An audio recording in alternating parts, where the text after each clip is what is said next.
प्रेम नगर नाम के एक सुंदर से गांव में कैलाश नाम के एक व्यक्ति की मोमोज की रेहड़ी थी। गांव के लोग कैलाश के मोमोज उंगलियां चाट चाट कर खाते थे। अरे आओ आओ भाई आओ, कैलाश के गर्मा गर्म मोमोज खाओ। एक बार खाओगे तो खाते रह जाओगे। आओ भैया आओ।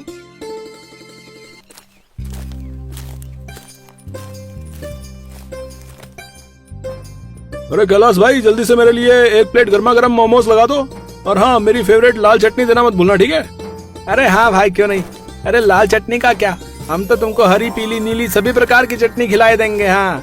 फिर कैलाश उस व्यक्ति को एक प्लेट मोमोज दे देता है और वो व्यक्ति बड़े ही चाव से मोमोज खाने लगता है। वाह वाह कैलाश भाई, तुम्हारे मोमोज का तो जवाब ही नहीं है। तुम्हारे मोमोज खाकर तो ऐसा लगता है जैसे मैं किसी और ही दुनिया में चला गया हूँ भैया। अरे भाई, ये तो आप सभी का प्यार और बड़प्पन है, वरना इस बाजार में और भी लोग मोमोज बनाते हैं।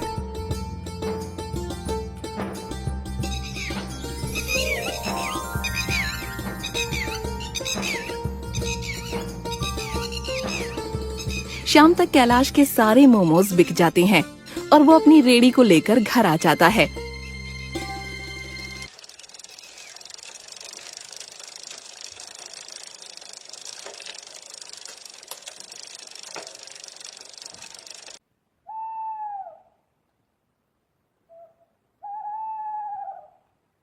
अरे रमा, ये सुरेश कहाँ गया? कहीं नजर नहीं आ रहा है।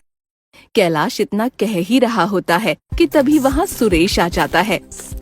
लो, शैतान का नाम लिया और शैतान हाजिर। क्यों रे सुरेश, कहाँ था तू इतनी देर से? ये कोई टाइम है घर आने का? अरे मेरी प्यारी माँ, मेरी इतनी चिंता काहे करती हो? अब मैं कोई छोटा बच्चा थोड़ी हूँ जो तुमसे पूछकर घर से बाहर जाऊँ और तुम्हारे कहने पर घर के अंदर आऊँ। सुरेश, ये कोई तरीका है अपनी माँ से बात करने का? रमा, ये सब तुम्हारा ही किया धरा है। अगर तुम इसे सर पर न चढ़ाती तो आज ये ऐसा ना होता। पिताजी, मेरे सभी दोस्तों के पास बाइक है, मुझे भी एक नई बाइक ला कर दो, नहीं तो मैं घर छोड़कर चला जाऊंगा। अरे पिछले महीने ही तो तुझे मोबाइल दिलाया था और अब तुझे बाइक चाहिए? दिन भर बस अपने आवारा दोस्तों के साथ घूमता रहता है। अरे कभी मेरे साथ मेरे काम में हाथ भी बटा लिया कर। क्या मैं उस फुटपाथ पर मोमोज बेचूं? ऐसा मैं हरगिज नहीं करूंगा। और हाँ पिताजी, अगर आप मुझे बाइक नहीं दिलाएंगे ना तो मैं घर छोड़कर चला जाऊंगा। हाँ, निकल जा मेरे घर से। और हाँ, दोबारा इस घर में कदम मत रखना, नहीं तो तुझे पंखे से लटका कर मारूंगा।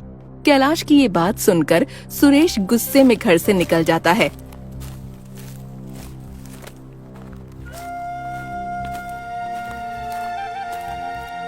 आपको उससे ऐसा नहीं कहना चाहिए था। वो इतनी रात को कहाँ जाएगा? जब रात को फुटपाथ पर सोएगा ना, तब खुद ब खुद अक्ल ठिकाने आ जाएगी। रमा, मैं उसकी रग रग से वाकिफ हूँ, तुम बिल्कुल भी चिंता मत करो। वो नालायक जल्द ही घर आ जाएगा। इतनी रात को मैं कहाँ जाऊंगा? अगर कहीं मुझे किसी भूत ने पकड़ लिया तो मेरी तो पैंट ही गीली हो जाएगी। सुरेश रास्ते से जा ही रहा होता है कि तभी एक काले रंग का कुत्ता उसके पीछे पड़ जाता है।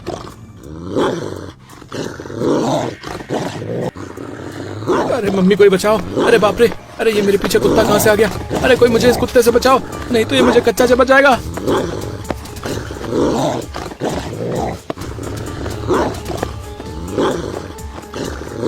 फिर भागते भागते सुरेश एक बहुत बड़े गड्ढे में गिर जाता है। अरे यार, अब मैं ये कौन सी नई मुसीबत में फंस गया। अब मुझे इस गड्ढे से कौन निकालेगा? लगता है आज सारी मुसीबत मुझ पर ही आ पड़ी है। फिर सुरेश जोर जोर से मदद की पुकार लगाने लगता है। अरे कोई है? अरे कोई मुझे इस गड्ढे से बाहर निकालो। अरे अंदर बहुत मच्छर काट रहे हैं यार।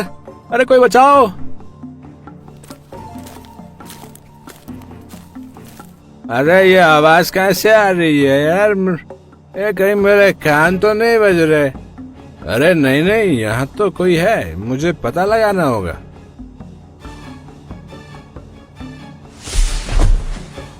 अरे मेरी इन आँखों को इतना बड़ा गड्ढा नहीं दिखा। ये तो गलत बात है, मैं अपनी दोनों आँखों को फोड़ डालूंगा।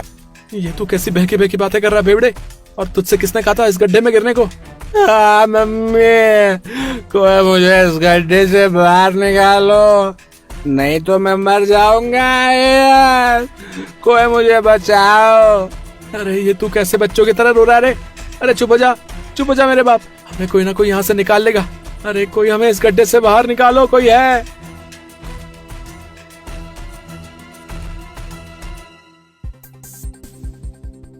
रात के समय दरोगा जी अपने घर जा रहे होते हैं कि तभी उनके कान में सुरेश की आवाज टकराती है और वो हवलदार तावड़े से कहते हैं, अरे तावड़े, ये आवाज कहाँ से आ रही है? लगता है कोई मदद के लिए पुकार रहा है। और तभी उन दोनों को एक बड़ा सा गड्ढा दिखाई देता है। साहब जी, ये आवाज शायद उस गड्ढे से आ रही है, हमें उसके पास जाकर देखना चाहिए।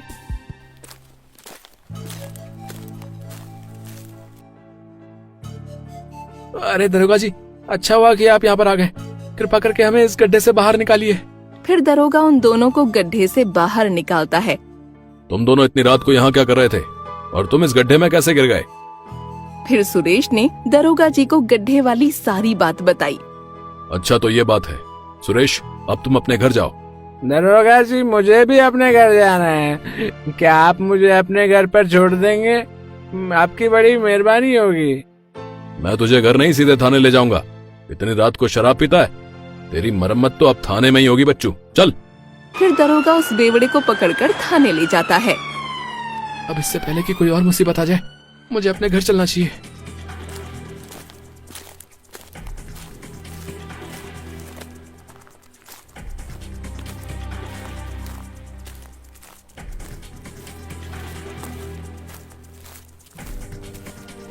अरे ये कुत्ता तो फिर से मेरे पीछे पड़ गया। अरे भागो, अरे कोई बचाओ मुझे इस कुत्ते से।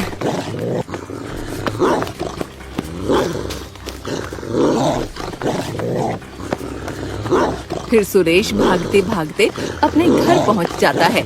माँ, पिताजी, जल्दी दरवाजा खोलो, नहीं तो ये कुत्ता मुझे काट लेगा। सुरेश की आवाज सुनकर रमा और कैलाश आते हैं और घर का दरवाजा खोलते हैं। अरे क्या हुआ सुरेश, तो इतना हाफ क्यों रहा है? आखिर बात क्या है? अरे माँ, मेरे पीछे एक काला कुत्ता पड़ गया था, मुझे जल्दी घर के अंदर छिपा लो, नहीं तो वो कुत्ता मुझे काट लेगा। हम तुझे घर के अंदर तभी आने देंगे जब तू मेरे साथ मेरे काम में हाथ बटाएगा। हाँ ठीक है पिताजी, कल से मैं आपके साथ मोमोज की रेडी लगाऊंगा और मैं आपको भी कभी परेशान नहीं करूंगा। सुरेश की ये बात सुनकर कैलाश बहुत ही ज्यादा खुश हो जाता है।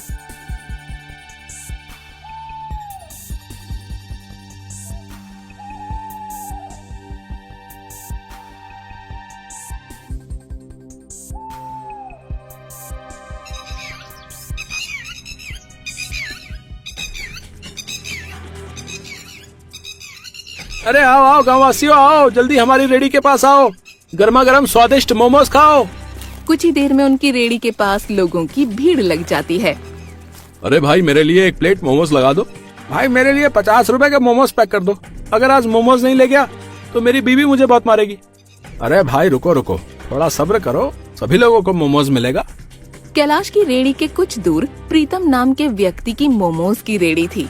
वो कैलाश से बहुत ज्यादा चिढ़ा करता था। प्रीतम गांव के मुखिया का आदमी था। पता नहीं ये कैलाश अपने मोमोज में क्या डालता है। जब से इसने यहाँ मोमोज की रेडी लगानी शुरू की है, तब से मेरा एक भी मोमोज नहीं बिका। मुझे इसके बारे में मुखिया जी को बताना होगा, नहीं तो हमारा धंधा ठप हो जाएगा। फिर प्रीतम मुखिया के घर कैलाश की शिकायत लेकर पहुँचता है। अरे क्या हुआ प्रीतम, तो इतना परेशान क्यों लग रहा है? आखिर बात क्या है? और तूने आज मोमोज की रेडी नहीं लगाई? अरे परेशानी की ही तो बात है मुखिया जी। जब से उस कैलाश ने बाजार में मोमोज की रेडी लगानी शुरू की है, तब से हमारा एक भी मोमोज नहीं बिका। मुखिया जी, उस कैलाश का कुछ करिए, नहीं तो हमें किसी दिन कटोरा लेकर सड़क पर भीख मांगनी होगी, बता रहा हूँ। मैंने उस कैलाश को कई बार मना किया है कि वो अपनी रेडी को वहाँ से हटा ले, लेकिन तुम चिंता मत करो प्रीतम, मैं उस कैलाश को ऐसा सबक सिखाऊंगा कि वो जिंदगी भर मोमोज नहीं बेच पाएगा। हाँ। अरे बेटा सुरेश, मोमोज बनाने के लिए सब्जियां खत्म हो गई हैं, तू जाकर सब्जियां ले आ, तब तक मैं अपनी रेडी को संभालता हूँ। ठीक है पिताजी, मैं अभी सब्जियां लेकर आता हूँ। फिर सुरेश सब्जियां लेने चला जाता है और तभी वहाँ मुखिया अपने कुछ आदमियों के साथ आ जाता है। क्यों रे कैलाश, है? मैंने तुझे कितनी बार मना किया है कि तू अपनी रेडी यहाँ से हटा ले, लेकिन तेरी समझ में कोई बात आती कहाँ है? देखिए मुखिया जी, आप इस गांव के मुखिया हैं, इसलिए मैं आपका सम्मान करता हूँ, लेकिन एक बात मैं आपको बता दूं, मैं अपनी रेडी यहाँ से नहीं हटाऊंगा। लगता है तू वैसे नहीं मानेगा, तेरी मरम्मत करनी ही होगी। अरे खड़े क्या हो, मारो इस कैलाश के बच्चे को और इसकी दोनों टांगे तोड़ दो। अरे कोई मुझे बचाओ, मुखिया जी मुझे छोड़ दो, मैंने आपका क्या बिगाड़ा है, कृपा करके मुझे छोड़ दो। अरे बहुत तेज दर्द हो रहा है। इससे पहले कि यहाँ कोई आ जाए हमें यहाँ से जल्दी ही निकलना होगा, नहीं तो आफत हो जाएगी। इतना कहकर मुखिया और उसके दोनों आदमी वहाँ से 9-2-11 हो जाते हैं। अरे पिताजी, आपको क्या हुआ? आप ऐसे जमीन पर क्यों पड़े हो? और आपकी ये हालत किसने की? बेटा, मुखिया के आदमियों ने मुझे बहुत मारा और कहा है कि अब से हम यहाँ अपनी रेहड़ी को नहीं लगा सकते। पिताजी, मैं उस मुखिया को नहीं छोड़ूंगा, लेकिन सबसे पहले मुझे आपको अस्पताल ले जाना होगा। फिर सुरेश अपने पिताजी को अस्पताल ले जाता है।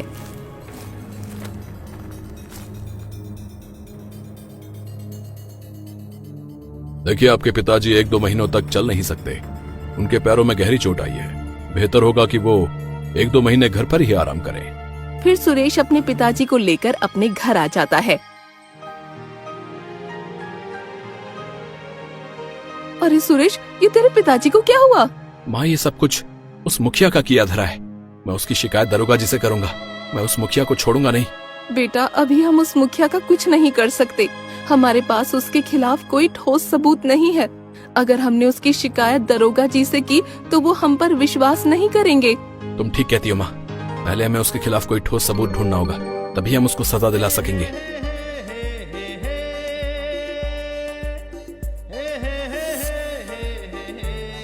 देखा प्रीतम, मैंने उस कैलाश का ऐसा हाल किया कि मोमोज बेचना तो छोड़ो, वो मोमोज खा भी नहीं पाएगा। मान गए मुखिया जी आपको। अरे इस गांव में आज तक कोई पैदा नहीं हुआ जो आपसे टक्कर ले सके। हाँ चल, अब ज्यादा मस्का मत लगा और मोमोज बेचकर मुझे अच्छा मुनाफा ला कर दे। हाँ, लेकिन मुखिया जी, ज्यादा मुनाफा कमाने के लिए हमें क्या करना होगा? इसका भी उपाय है मेरे पास। तू मोमोज में नशीली दवाई मिलाकर बेचना, जिससे लोगों को नशा आएगा और वो मोमोज खाने रोज आएंगे।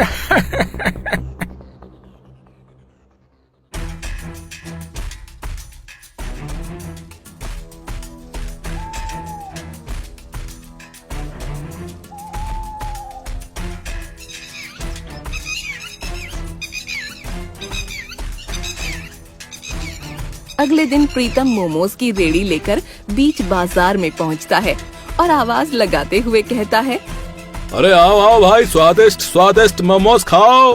प्रीतम के स्पेशल चिकन मोमोज। क्या चिकन मोमोज? भाई, इसका नाम तो मैंने आज तक नहीं सुना। ऐसा करता हूँ, एक बार इस प्रीतम के चिकन मोमोज खाकर देखता हूँ।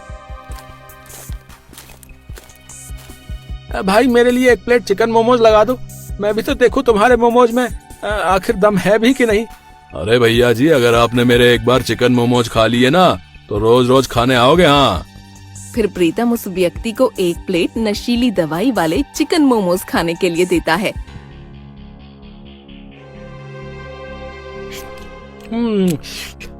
अरे वाह भाई, तुम्हारे मोमोज तो बहुत ही स्वादिष्ट हैं। ए भाई, उनको खाकर तो मजा ही आ गया भाई। उस व्यक्ति की ये बात सुनकर आसपास के सभी लोग भी प्रीतम की दुकान पर मोमोज खाने आने लगते हैं।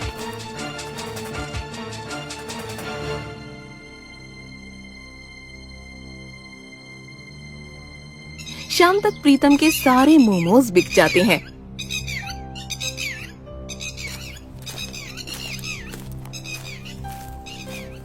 ये लीजिए मुखिया जी, आज की कमाई। आज तो हमें दुगना मुनाफा हुआ है। हाँ, कैसी लगी मेरी तरकीब? अब तू रोज मोमोज में नशीली दवाई मिलाकर बेचना, जिससे हमारा मुनाफा दुगना से तिगुना हो जाए।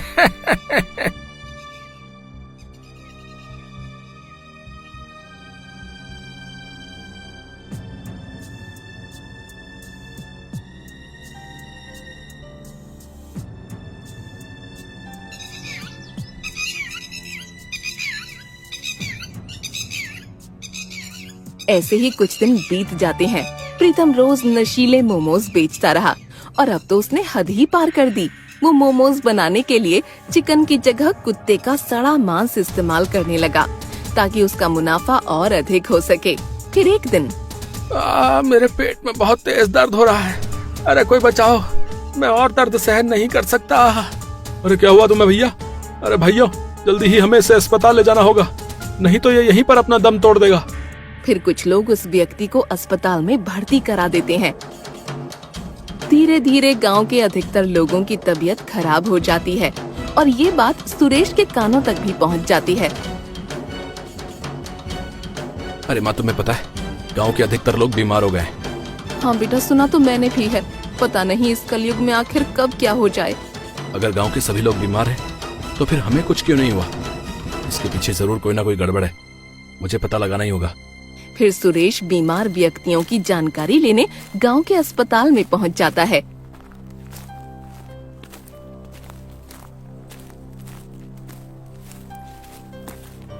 डॉक्टर साहब, गांव के सभी लोग अचानक बीमार कैसे हो गए? आप मुझे बता सकते हैं कि आखिर माजरा क्या है?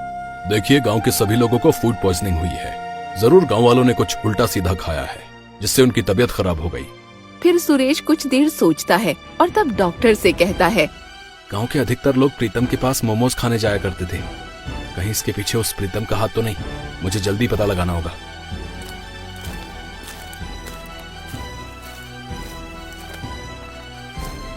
जैसे ही प्रीतम रोज की तरह मोमोज में नशीली दवाई और कुत्ते का मांस मिला रहा होता है, तभी सुरेश पीछे से अपने फोन में उसकी वीडियो बना लेता है और जाकर दरोगा जी को बता देता है।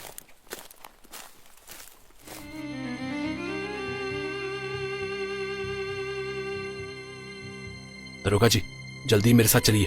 वो प्रीतम अपने मोमोज में नशीली दवाई और कुत्ते का मांस मिला रहा है। ये तो क्या कह रहा है सुरेश? और हम तेरी बात पर कैसे विश्वास कर लें? आखिर तेरे पास क्या सबूत है?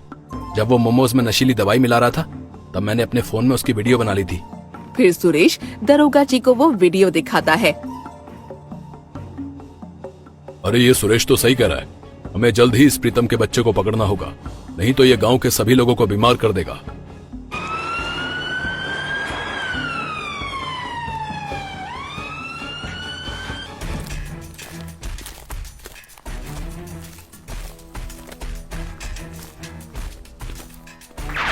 अरे भागता कहाँ है? रुक प्रीतम, आज मैं तुझे नहीं छोड़ूंगा। अरे नहीं नहीं दरोगा जी, मैं भाग थोड़ी रहा था, मैं तो बस जॉगिंग कर रहा था। अरे तेरी जॉगिंग तो अब मैं जेल में कराऊंगा। पहले ये बता कि तू इन मोमोज में आखिर मिलाता क्या है? कुछ भी तो नहीं दरोगा जी, जैसे मोमोज को बनाया जाता है मैं तो रोज वैसे ही मोमोज बनाता हूँ। ज्यादा शान पत्ती करने की जरूरत नहीं है, समझा? तू इन मोमोज में नशीली दवाइयाँ और कुत्ते का मांस मिलाता है। बेटा, मेरे पास तेरे खिलाफ सबूत है, समझा?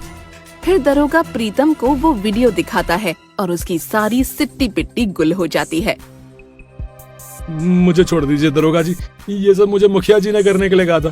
कृपा करके मुझे छोड़ दीजिए। ओह, तो ये सब मुखिया का किया धरा है। चल, अब हमें उस मुखिया के घर ले चल। चल। फिर प्रीतम दरोगा जी को मुखिया के घर पर ले जाता है। अरे दरोगा जी, आप यहाँ? क्या बात है, आइए बैठिए, मैं अभी आपके लिए चाय पानी मंगवाता हूँ। चाय पानी बाद में पियेंगे मुखिया, पहले ये बता, क्या तू ही इस प्रीतम को मोमोज में नशीली दवाई मिलाने के लिए कहता था? अरे नहीं नहीं दरोगा जी, ये आप कैसी बातें कर रहे हैं? मैं तो इसको जानता भी नहीं। अरे नहीं दरोगा जी, ये मुखिया झूठ बोल रहा है। किसी ने मुझे मोमोज में नशीली दवाई मिलाने को कहा था ताकि इसका मुनाफा ज्यादा हो सके। गलती तो तुम दोनों की है, सजा तो तुम दोनों को बराबर मिलेगी। हवलदार, गिरफ्तार कर लो इन दोनों को। फिर दरोगा मुखिया और प्रीतम को पकड़ कर ले जाता है।